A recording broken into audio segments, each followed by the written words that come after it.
Operation सिंदूर 22 अप्रैल को पहलगाम में हुए विभत्स आतंकवादी हमले के शिकार मासूम नागरिकों व उनके परिवारों को न्याय देने के लिए लॉन्च किया गया था। इस कार्रवाई में 9 टेररिस्ट कैंप्स को टारगेट किया गया और पूरी तरह से इसे बर्बाद किया गया। आतंकियों ने हमारी बहनों का सिंदूर उजाड़ा, इसलिए भारत ने आतंक के ये हेडक्वार्टर्स उजाड़ दिए।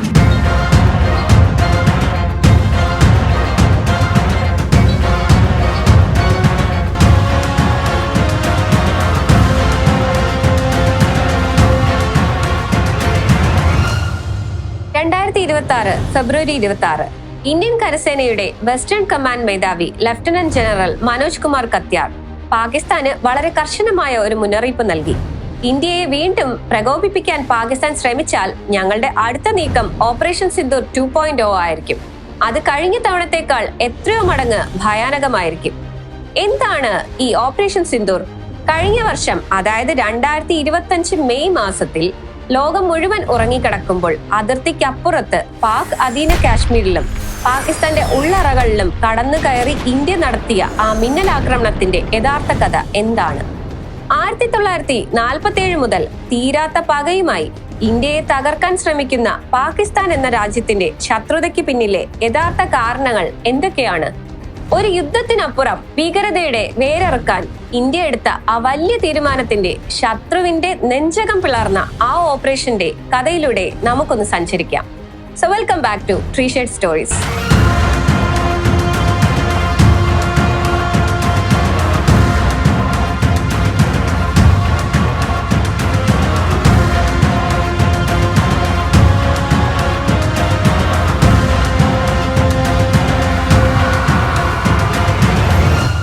ഓപ്പറേഷൻ സിന്ദൂർ എന്താണെന്ന് മനസ്സിലാക്കണമെങ്കിൽ ആദ്യം നമ്മൾ ഇന്ത്യയും പാകിസ്ഥാനും തമ്മിലുള്ള ഈ ശത്രുതയുടെ യഥാർത്ഥ കാരണം എന്താണെന്ന് അറിയണം. അതിനായി ചരിത്രത്തിലേക്ക് അല്പം പുറകോട്ട് പോകേണ്ടതുണ്ട്. 1947 ബ്രിട്ടീഷുകാർ ഇന്ത്യ വിട്ടു പോകുമ്പോൾ അവർ ഈ രാജ്യത്തെ മതാടിസ്ഥാനത്തിൽ ഇന്ത്യ എന്നും പാകിസ്ഥാൻ എന്നും രണ്ടായി വെട്ടിമുറിച്ചു. സർ സിറിൽ റാഡ്ക്ലിഫ് എന്ന ബ്രിട്ടീഷ് ഉദ്യോഗസ്ഥൻ ഒരു ഭൂപടത്തിൽ വരച്ച ആ വരയിൽ ലക്ഷക്കണക്കിന് മനുഷ്യരുടെ ചോരയാണ് വീണത്. അന്ന് ഇന്ത്യയിലുണ്ടായിരുന്ന നാട്ടുരാജ്യങ്ങൾക്ക് ഇന്ത്യയിലോ പാകിസ്ഥാനിലോ ചേരാനുള്ള അവകാശമുണ്ടായിരുന്നു. ഇതിൽ കാശ്മീർ ഭരിച്ചിരുന്ന മഹാരാജ ഹരിസിംഗ് ഇന്ത്യയിലും പാകിസ്ഥാനിലും ചേരാതെ സ്വതന്ത്രമായി നിൽക്കാൻ തീരുമാനിച്ചു. എന്നാൽ കാശ്മീർ എങ്ങനെയെങ്കിലും പിടിച്ചെടുക്കണമെന്ന് മോഹിച്ച പാകിസ്ഥാൻ 1947 ഒക്ടോബറിൽ പത്താൻ ഗോത്രവർഗക്കാരുടെ വേഷത്തിൽ തങ്ങളുടെ സൈന്യത്തെ കാശ്മീരിലേക്ക് അയച്ചു. അവർ അവിടെ കൊള്ളയടിക്കാനും ജനങ്ങളെ കൊന്നൊടുക്കാനും തുടങ്ങി. ഗത്യന്തരമില്ലാതെ മഹാരാജ ഹരിസിംഗ് ഇന്ത്യയുടെ സഹായം തേടുകയും കാശ്മീരിനെ ഔദ്യോഗികമായി ഇന്ത്യയോട് ചേർക്കുന്ന കരാറിൽ ഒപ്പുവെക്കുകയും ചെയ്തു. ഉടൻ തന്നെ ഇന്ത്യൻ സൈന്യം കാശ്മീരിലിറങ്ങി പാകിസ്ഥാൻ സേനയെ തുരത്തി ഓടിച്ചു. എന്നാൽ അതിനോടകം കാശ്മീരിന്റെ കുറച്ച് ഭാഗങ്ങൾ പാകിസ്ഥാൻ പിടിച്ചെടുത്തിരുന്നു. ആ ഭാഗമാണ് ഇന്ന് നമ്മൾ പാക് അധീന കാശ്മീർ അഥവാ POK എന്ന് വിളിക്കുന്നത്. ഈ കാശ്മീർ വിഷയമാണ് ഇന്ത്യയും പാകിസ്ഥാനും തമ്മിലുള്ള ശത്രുതയുടെ ഏറ്റവും വലിയ അടിസ്ഥാന കാരണം. പിന്നീട് 1965 പാകിസ്ഥാൻ ഇന്ത്യയെ ആക്രമിക്കാൻ ശ്രമിച്ചെങ്കിലും ഇന്ത്യൻ സൈന്യം അവരെ പരാജയപ്പെടുത്തി. എന്നാൽ പാകിസ്ഥാന് ഏറ്റവും വലിയ നാണക്കേടുണ്ടായത് 1971 യുദ്ധത്തിലായിരുന്നു. അന്ന് പാകിസ്ഥാന്റെ ഭാഗമായിരുന്ന കിഴക്കൻ പാകിസ്ഥാനിലെ ജനങ്ങളെ അവർ ക്രൂരമായി വേട്ടയാടിയപ്പോൾ ഇന്ത്യ അവിടെ ഇടപെട്ടു. ആ യുദ്ധത്തിൽ ഇന്ത്യ പാകിസ്ഥാനെ തകർത്തെറിയുകയും ബംഗ്ലാദേശ് എന്ന പുതിയൊരു രാജ്യം അവിടെ രൂപീകരിക്കുകയും ചെയ്തു. 90,000-ലധികം പാകിസ്ഥാൻ സൈനികരാണ് അന്ന് ഇന്ത്യൻ സൈന്യത്തിന് മുന്നിൽ ആയുധം വെച്ച് കീഴടങ്ങിയത്. ആ വലിയ തോൽവി പാകിസ്ഥാന്റെ സൈന്യത്തിനും ഭരണകൂടത്തിനും ഉണ്ടാക്കിയ മാനസികാഘാതം ചെറുതൊന്നുമായിരുന്നില്ല. നേരിട്ടുള്ള ഒരു യുദ്ധത്തിൽ ഒരിക്കലും ഇന്ത്യയെ തോൽപ്പിക്കാൻ കഴിയില്ല എന്ന് അവർക്ക് വ്യക്തമായി മനസ്സിലായി. അവിടെ നിന്നാണ് പാകിസ്ഥാന്റെ തന്ത്രങ്ങൾ മാറുന്നത്. 80കളിൽ പാകിസ്ഥാൻ ഭരണാധികാരിയായിരുന്ന ജനറൽ സിയാവുൽ ഹഖ് ഒരു പുതിയ പദ്ധതി കൊണ്ടുവന്നു. 1000 മുറിവുകളിലൂടെ ഇന്ത്യയെ രക്തം വാർന്നു മരിക്കാൻ അനുവദിക്കുക, ബ്ലീഡ് ഇന്ത്യ വിത്ത് 1000 കട്ട്സ്. അതായത് നേരിട്ട് യുദ്ധം ചെയ്യുന്നതിന് പകരം തീവ്രവാദികളെ ഇന്ത്യയിലേക്ക് അയച്ച് അവിടെ കുഴപ്പങ്ങൾ സൃഷ്ടിക്കുക. അങ്ങനെയാണ് ലഷ്കർ ഇ തോയ്ബ, ജെയ്ഷ് ഇ മുഹമ്മദ്, ഹിസ്ബുൽ മുജാഹിദ്ദീൻ, തുടങ്ങിയ ഭീകര സംഘടനകൾ പാകിസ്ഥാനിൽ രൂപപ്പെടുന്നത്. പാകിസ്ഥാൻ സൈന്യവും അവിടുത്തെ രഹസ്യാന്വേഷണ ഏജൻസിയായ ISIയും ചേർന്ന് ഈ ഭീകരർക്ക് പാക് അധീന കശ്മീരിലും പാകിസ്ഥാനിലുമായി പരിശീലന ക്യാമ്പുകൾ ഒരുക്കി കൊടുത്തു. അവർക്ക് ആയുധങ്ങളും പണവും നൽകി അതിർത്തി കടത്തി ഇന്ത്യയിലേക്ക് അയച്ചു തുടങ്ങി. മുംബൈ ഭീകരാക്രമണവും പത്താൻകോട്ട്, ഉറി, പുൽവാമ ആക്രമണങ്ങളുമൊക്കെ ഇതിന്റെ തുടർച്ചയായിരുന്നു. ഇന്ത്യ പലപ്പോഴും സമാധാനത്തിന് ശ്രമിച്ചെങ്കിലും പാകിസ്ഥാൻ ഈ ചതിപ്രയോഗം തുടർന്നുകൊണ്ടേയിരുന്നു. വർഷങ്ങൾ കടന്നുപോയി.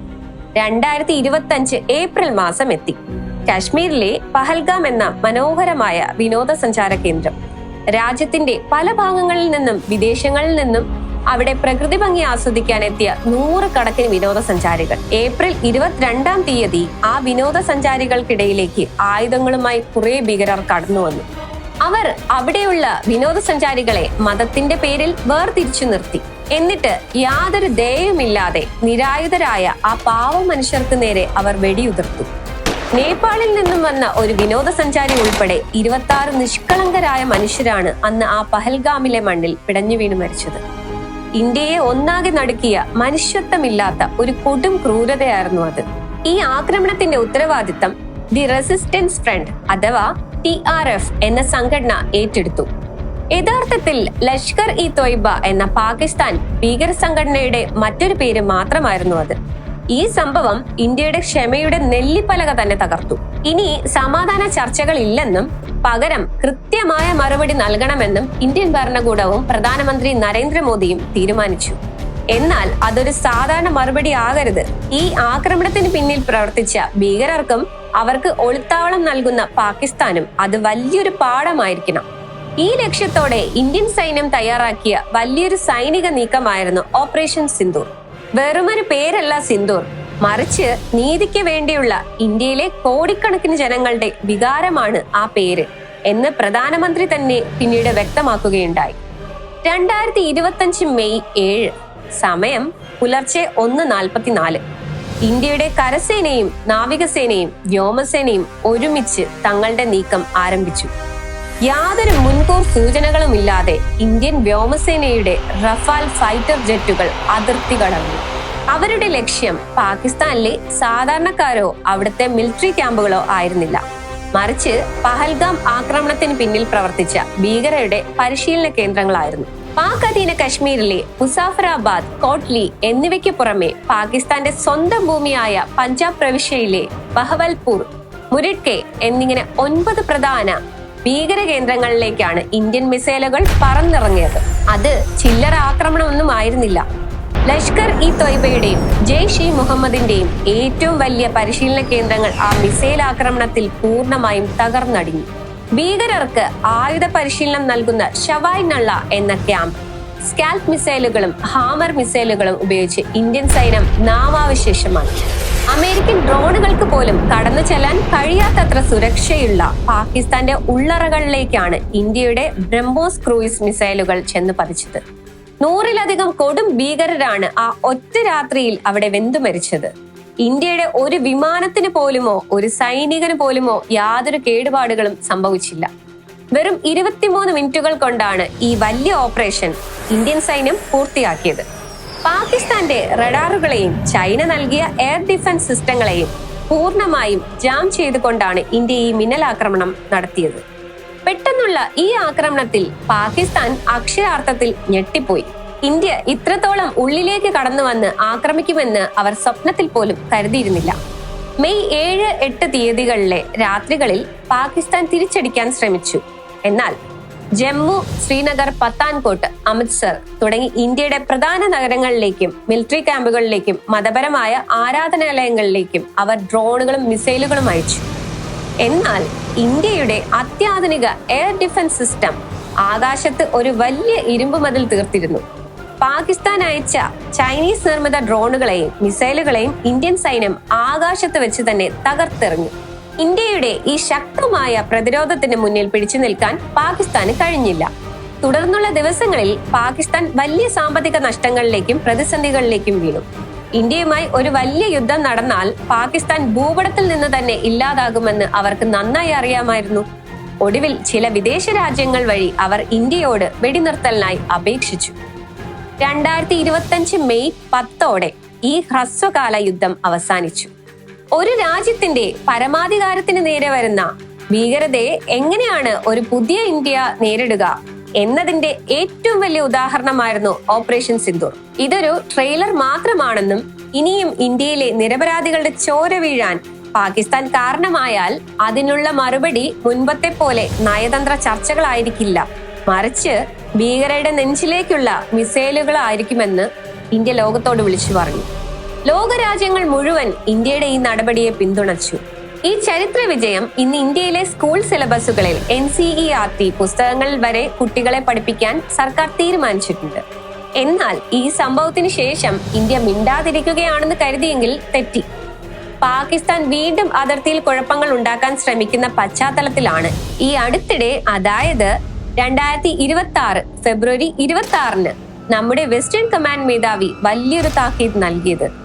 പാകിസ്ഥാൻ വീണ്ടും ഭീകരരെ ഇന്ത്യയിലേക്ക് അയക്കാൻ ശ്രമിക്കുന്നുണ്ട്, അത് ഞങ്ങൾക്കറിയാം.